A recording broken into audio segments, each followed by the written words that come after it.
E. A. Wallis Budge's The Dwellers on the Nile continues with the life, history, religion, and literature of the ancient Egyptians. And the literature of the ancient Egyptians is chapter 9. Is it 9? Yep, it's 9. Pass not thy day in beer houses and eating houses, or thou wilt become a mere mess of food. The beggar in God's hand is better off than the rich man in his palace. Crusts of bread and a loving heart are better than rich food and contention. Hanker not after dainty meats. Mind thy business, and let every man do his when he wishes to do it. Learn to be content with what thou hast. Treasure obtained by fraud will not stay with thee. Thou hast it today, tomorrow it has departed. It will either disappear of its own accord, or the earth will swallow it up, or it will waste away, or take wings like the goose and fly away. If thou sailest with a thief, thou wilt be left in the river. Get into the habit of praying sincerely to Yittan as he rises from the sky, saying, "Grant me, I beseech thee, strength and health." Or you can use various things in nature to remind you, rather than praying to the things in nature.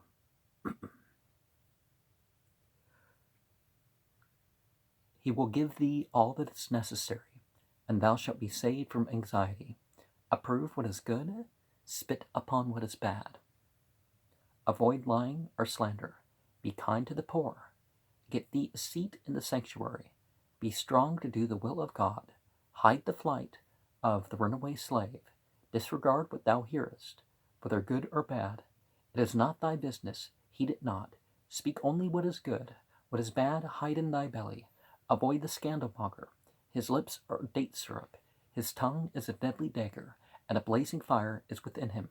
Avoid converse with evil men, for that God hates. Make thy plans wisely. Be dignified. Place thyself for safety in the hand of God. The liar is an abomination to him. Falsify not the registers of land. It is an abomination to God. Support not the liar by word or deed. Undervalue nothing. The approval of men is better than riches. Do right, and thou shalt do well for thyself. Cheat not with the scales, and obliterate not the stamps on the weights and measures of capacity. Help the man who stumbles. Covet not gold. Use not a land measure marked with two different scales of measurement. Indulge not in the morning slumber whilst the day breaks majestically in the sky. What can be compared to dawn and daybreak for beauty? To what can the man who knows not the dawn be compared? For whilst God is performing his splendid work, that man is wallowing in slothfulness. Say not, evil should not be permitted to exist. There is neither good nor evil in the hand of the God. A man's tongue may be his steersman, but it is never sure.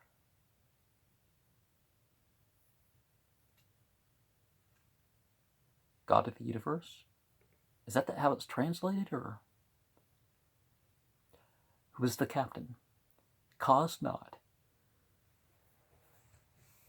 the giving of a wrong verdict in the law courts by hiding the truth. Accept no bribe. Truth is the great support of God as the throne bearer. Seek not to penetrate the divine will, for destiny and fate are established. Waste not the early hours of the day in sleep. Haste not to be rich, but be not slothful in thine own interest. Laugh not at the blind man, and make not a mock of the dwarf.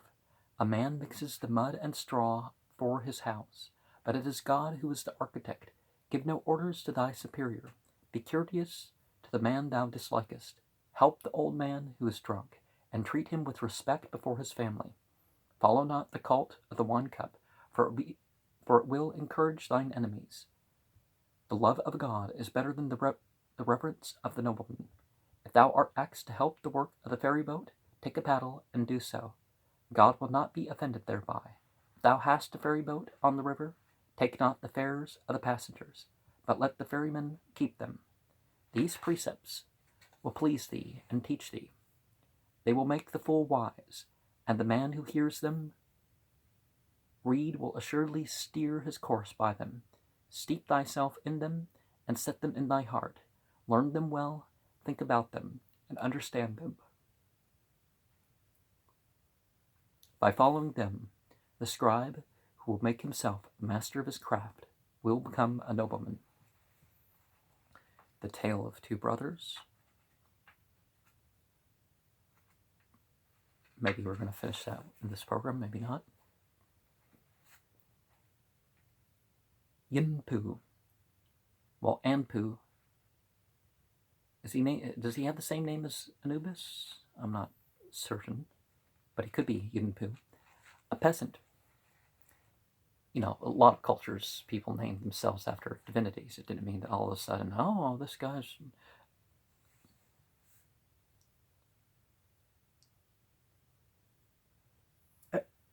Anpu, a peasant, lived with his wife on a small farm, and his granary and cattle byres were close to the house.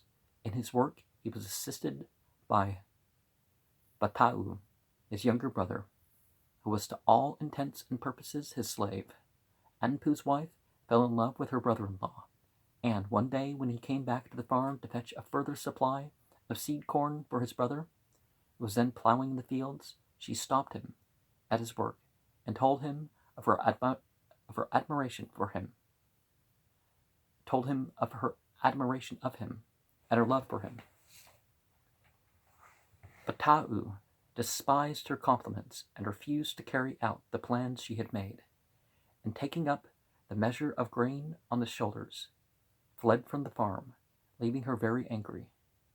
She then untied her hair, rent her garments, as if she had been engaged in a severe struggle with a man, and threw herself on the ground, pretending she had been badly beaten, and was suffering greatly.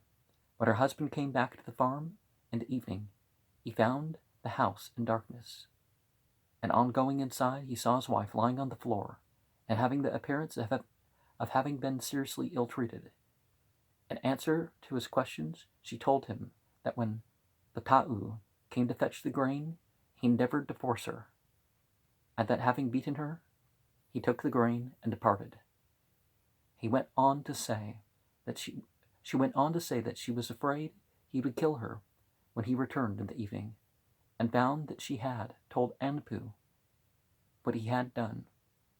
Anpu did not suspect that she herself had torn her garments, and had made herself sick by eating some nauseating substance, but, having heard her story, he took a large reed-cutting knife and hid himself behind a door in the byre, intending to kill his brother when he should arrive.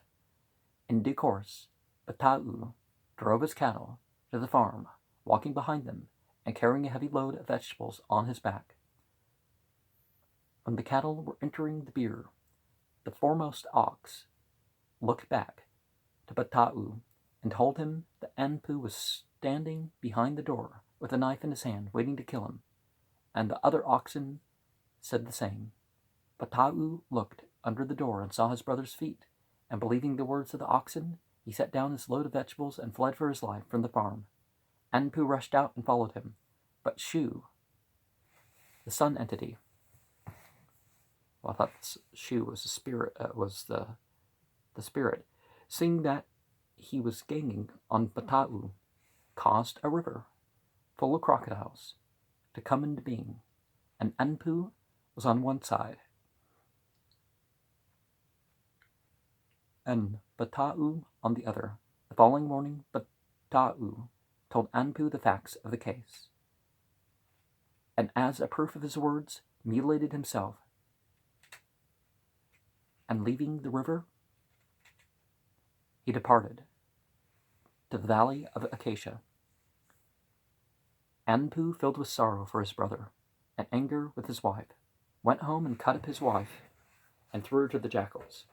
But Tau passed his time in hunting in the valley of Acacia. But the entities gave him a very beautiful wife, but she was sent for by the king and brought to Egypt, where she became his wife. We see here what Abraham feared, even without hearing. I want your, I will take your wife. He feared that he'd be killed and his wife would be stolen anyways. Subsequently, Batau's heart was discovered by Anpu, who was searching for it, and he revivified it. And Batau, having thereby recovered his powers, took the form of a bull, and then, after several transformations, begot a son by his wife, who became queen of Egypt, and this son succeeded to the throne. And D. Orbani Papyrus. Oh, I didn't notice that. Okay.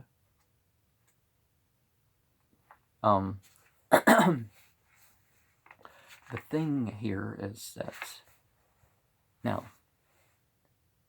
actually, there was a time in America where it was more common, but okay, even if they only lie about it 8% of the time, and perhaps sometimes when they actually describe a rape, that's overwhelmingly 92% of the time something really did happen. There might be mistaken identity or whatnot in some cases, but even if they're telling the truth, if it's not proven, people are jumping to the conclusion to go off and kill people. We should hold our judgment when all we got is word versus word. It's not that we don't believe anybody; it's that we can't do anything. But people will judge and say, "Oh well, if only one person." No, that's actually more likely. That when somebody hears something, people will pile on. It's like, "Oh, I felt bad about having an affair with this person, so they've been accused publicly, so I'm going to accuse them too." And it's like, no. But it's a very iffy thing, and it's understandable. It's understandable why people would kill people over things like that if they were true.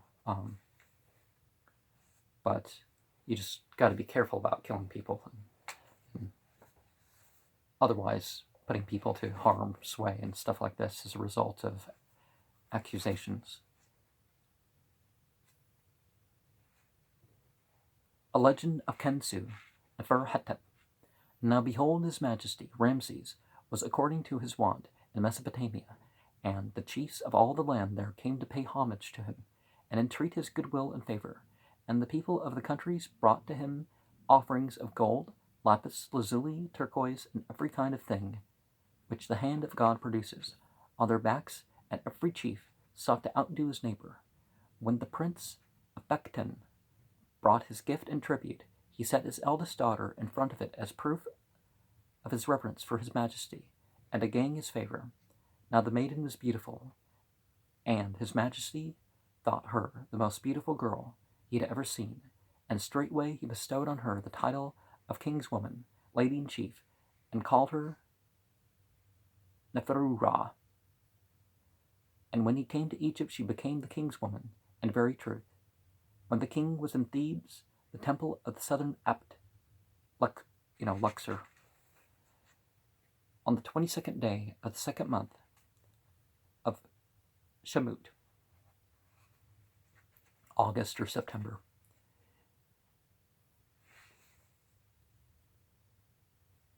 In the 15th year of his reign, it was reported to him that an envoy arrived from Bekten with many gifts for the king's woman. And when he had been brought before his majesty with his gifts, he said, "Praise and glory be to thee, O son of the world. Let us live before thee." And prostrating himself with his head on the ground, he said, "O sovereign Lord, I have come to thee on behalf of the lady Bent Resht, the young sister of Neferu-Ra, the king's woman. An evil disease has laid hold on her body, and I beseech thee to send a physician to see her." And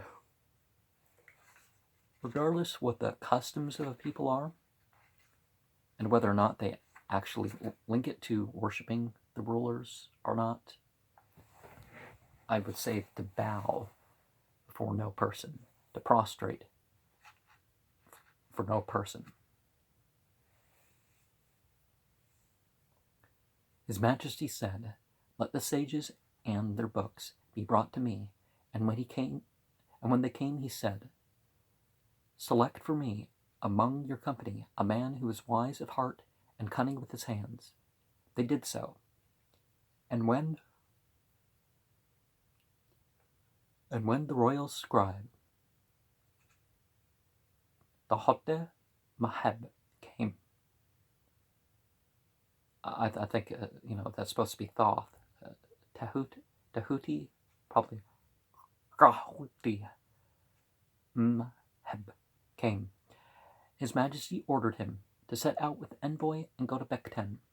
And when the wise man arrived in Bekten, he found that the princess Bent Resht was possessed of a devil, against whose power he could do nothing. Then the prince of Bekten sent his envoy a second time to his Majesty, saying, "I beseech thee to command that an entity be brought." Then the king went into the temple of Kensu, the Pharaoh-Hetep in Thebes, and said, "O my fair lord, once again I have come to thee on behalf of the daughter of the prince of Bekten." And then the entity was brought into the temple of Kensu, and in the presence of Kensu, the Pharaoh-Hetep, the king said, "O my fair lord, turn thy face upon Kensu and grant that he may go to Bekten, and that thy saving power go with him to deliver the princess of that land from the power of the devil that possesseth her." And Kensu, the Pharaoh-Hetep, granted the king's request, and he bestowed his saving power upon Kensu. Then his Majesty sent Kensu in his boat, and 5 other boats, and chariots and horses, and the entity arrived in Bekten after a long journey of 17 months, and was welcomed with great joy by the prince. When Kensu came to the place where the princess was, he worked upon her with the magical fluid of life, Sa. And you see this weird little stand with the jar.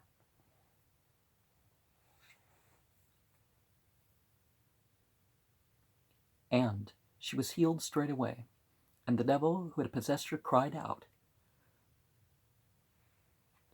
"Welcome indeed is thy coming to us, O great entity, conqueror of the hosts of darkness. Bekten is thy city, its people are thy slaves, and I am thy servant. I will depart unto the place whence I came to gratify thee. As for this purpose thou hast come, but I beseech thee to command that a festival be made at which the prince of Bekten and I may rejoice together." And Kensu assented to this request and ordered his priest to tell the prince of Bekten to make a festival in honor of the devil. See, a lot of exorcisms really don't really. Oh, no more power. It's like, no, they have power in a different way. And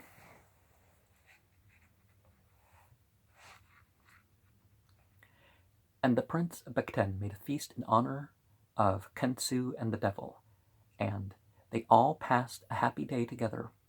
And then the devil departed to the place which he loved. And one thing about that is that, we've gone to the Mazda Yasneh. That part of the title of Mazda Yasneh, the Persian religion, is that all praise, all songs, all festivals are for God. Oh, this book kind of squeaks if I slide my finger here. Then the prince of Bekten determined to keep Kensu in his country and refused to allow him to return to Egypt, and the entity remained there for 3 years, 4 months, and 5 days. And one day, the prince, whilst lying on his bed, saw in a vision Kensu come forth from his shrine in the form of a hawk with feathers of gold, and he flew up into the air and departed to Egypt. The prince awoke in terror, and when he spoke to the priest of Kensu, he replied, saying, "The entity hath left us and departed to Egypt. We must now send back his chariot to Egypt." When the prince gave the command, and the statue of the entity set out for Egypt, with the multitudes of gifts, accompanied by a host of soldiers and horses. The following account of the hunting of wild cattle by Amenhotep III is taken from the Great Scarab, at the base of which is produced on plate 8.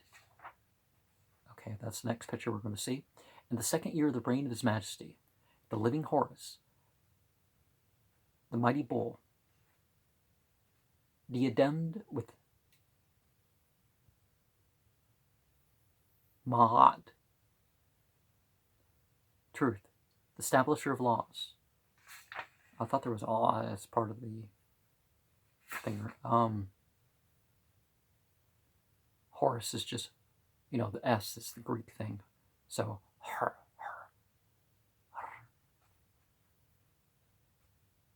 Establisher of laws, the pacifier of the two lands, mighty in one arm, smiter of nomads, the lord of the two lands, Ma'at Ra, the son of Ra, Amenhotep, governor of Thebes, giver of life. 1. T. Living one like Ra, a marvelous thing took place. Through His Majesty, one came bringing a report to His Majesty, saying, the wild cattle are on the hilly ground of the district of Shetep. His Majesty set out by boat and sailed down the river in the royal barge called Ma'at.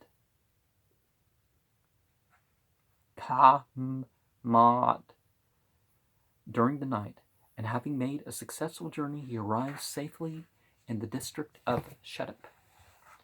Early the following morning, His Majesty mounted his horse and rode off with all his bowmen following him, and the headman with all the captains and the bowmen were commanded to keep a strict watch on the wild cattle, and all the children of the neighborhood to do the same. And His Majesty gave orders for all the wild cattle to be driven into a stockaded enclosure with a ditch round about it. His Majesty commanded a counting of all the wild cattle to be made, and their total number was 170. The number of the wild cattle which His Majesty hunted and slew on this day was 56 head. I don't see how in the world that could be necessary to kill that many at once. Modern human versus human back then was pretty much the same thing, and that's just how many of them were there to eat that much meat. His Majesty remained idle for 4 days in order to allow his horses to recover their fairiness.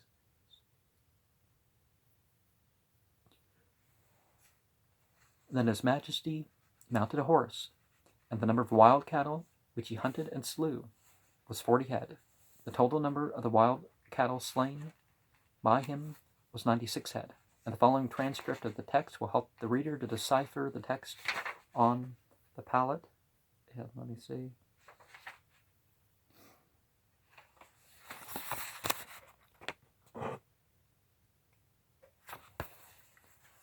The scarab inscribed on the base with account of the hunting and slaughter of 96 wild cattle by Amenhotep in the second year of his reign, about 1448.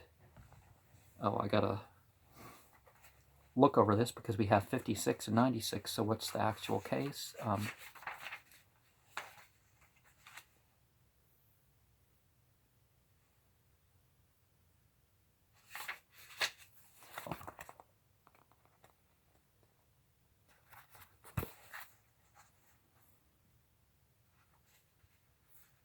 Okay, it's not T, it's The Amenhotep is the king name. Ranab is the other name in the cartouche. And let's look here. And how many cattle? Okay, it is 96.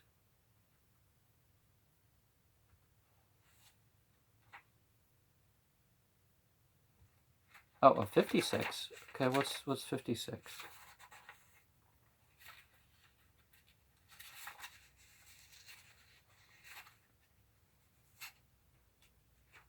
Oh, the total. The total was 96. Okay, 56, and we have